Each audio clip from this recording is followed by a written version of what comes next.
Hello everyone and welcome to another unit review, and today we are reviewing Lid. And if you're wondering why I chose Vanille's theme from Final Fantasy XIII for Lid, well, pecky, upbeat, and I'm never going to get to use Vanille's theme for a Vanille review, so yeah, let's just do this. So let's talk about CG Lid. Well, what is there to say other than she's the best breaker in the game by far. She was already amazing as a 6-star, and she's even better as a 7-star. So let's take a quick peek at her animations really quickly, because she's worth it. I always did like Lid ever since I got the original version, but she always seemed just a little bit too weak. Is that an Ayaka staff? Okay. And now she gets the honor of being a CG unit, and the CG animation isn't super running smoothly tonight. Thank you very much. Not OBS. I was going to blame OBS, and then I realized it's not OBS's fault. But still, I gotta say, I really like Lid. She has a lot of personality, she's pretty fun in the story, and she's just kind of fun to have around, so I'm really happy to end up getting her. Oh, she's dead. Never mind. So let's talk about Lid's 7-star. Well, I don't have her TMR on her yet, but she's fairly well statted for just a breaker. So, first of all, her TMR, 35 MP, 10 defense accessory that gives auto heal per turn, as well as 10% MP and 2 limit burst crystals. That's pretty nice. Her Super Thrust Mastery is her Hammer, 154 attack with 20 extra HP, 3 limit burst crystals per turn, and 50% extra damage versus machine. And it's not a true dual hand weapon either, which is kind of nice. And no, I do have a shield equipped to her. For a second there, I thought it was really dumb. But, of course, the big thing when it comes to Lid is her limit burst, and her limit burst is just amazing. It's an 1100% AoE one-hit physical attack, and it only debuffs for 2 turns, but maxed out, it is a 79% debuff to attack, defense, magic, and spirit, the biggest debuff in the game to date, and quite possibly the biggest debuff, period, because I don't see how you can get a much bigger debuff. And her limit burst crystal requirement isn't too high, 32 crystals, slightly up from 28 in her 6-star, but that seems alright. So we've talked a little bit, I've never done a review or had much experience with this girl. Oh, that reminds me. There's how much I've potted her so far, so needless to say, she could be much better for HP, defense, and spirit, which is really where I want. Oh, that's CG Hayu. Don't just ignore him. But what is in her 7-star kit? Well, if you're not familiar with her 6-star kit, it's just amazing. She has extra damage versus machines. She can unlock extra abilities. She has a couple of AoE attacks that debuff attack and magic or defense and spirit. She can make a unit for 2 turns resistant to stat debuffs and, well, except herself, and give her limit burst to a friend, so it's a better version of Entrust. This is all in her 6-star, and of course she has a 5-turn single target, either spirit, defense, attack, or magic, 60% debuff, and give herself 120% in that stat.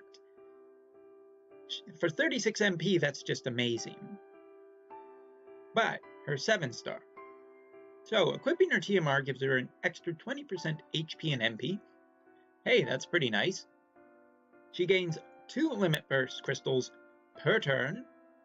Also nice. Her limit burst seems to be a good thing. And then she has her cooldown ability. where she has a 3-turn cooldown, available turn 1, randomly use 3 different abilities. Excuse me. And what are these abilities?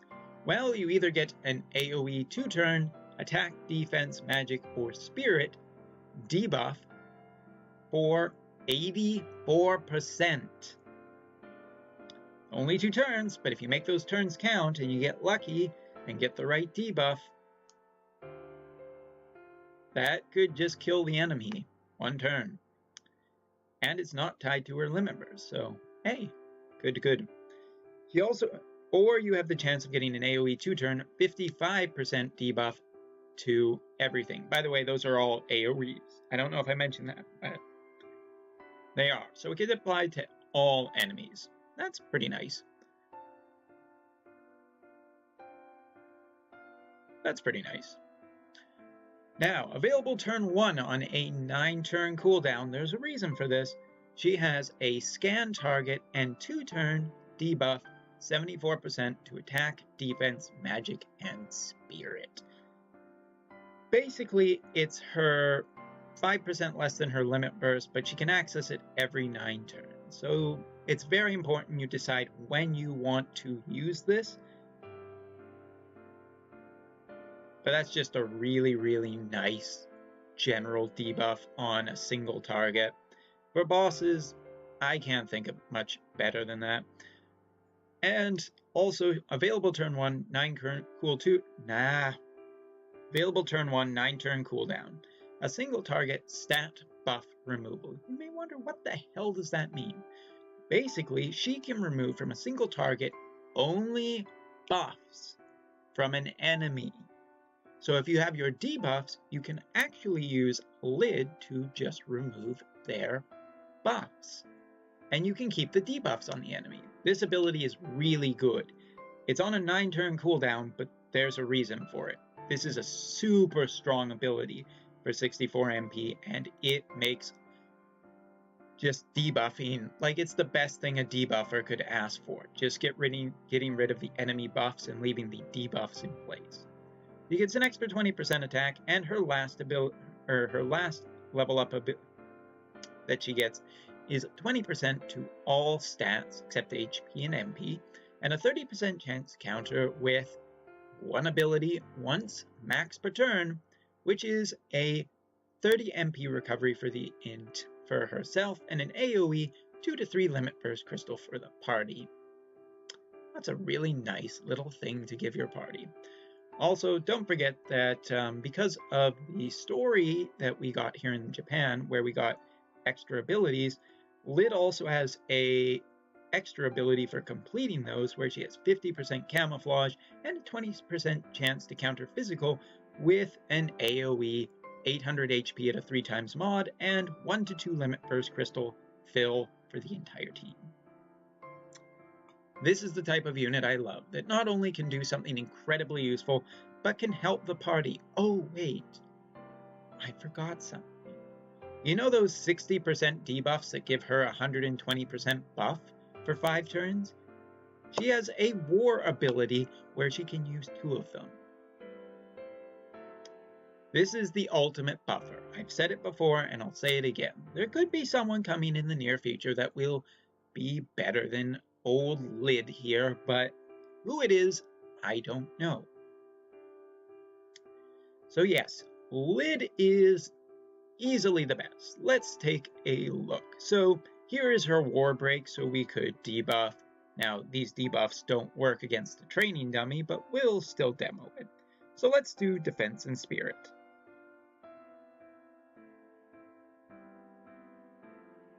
And as you can see, Lid's stats have been just slightly improved.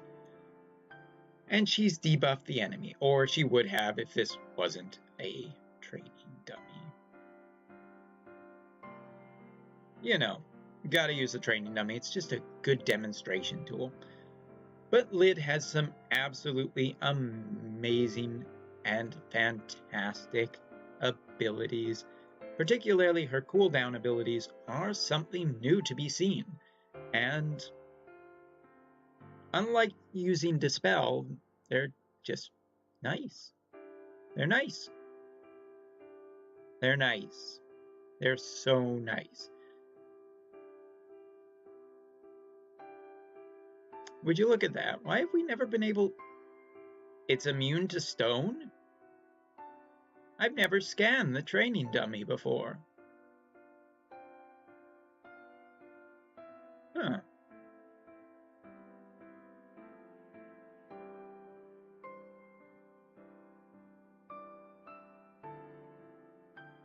I don't know if you're expecting me to say something. I really don't have anything to say.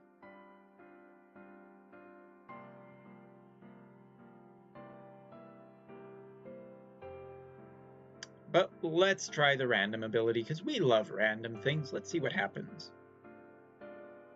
Well, I guess we don't find out because, you know, we can't. Ah, well. But in general, what's not to love about Lid? There are a lot of characters that I can say, you know, could be better at this, could be better at that. Lid is just freaking awesome and has some really nice stuff.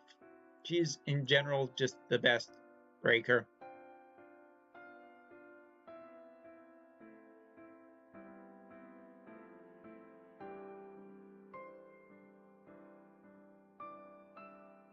I guess her stats could be higher.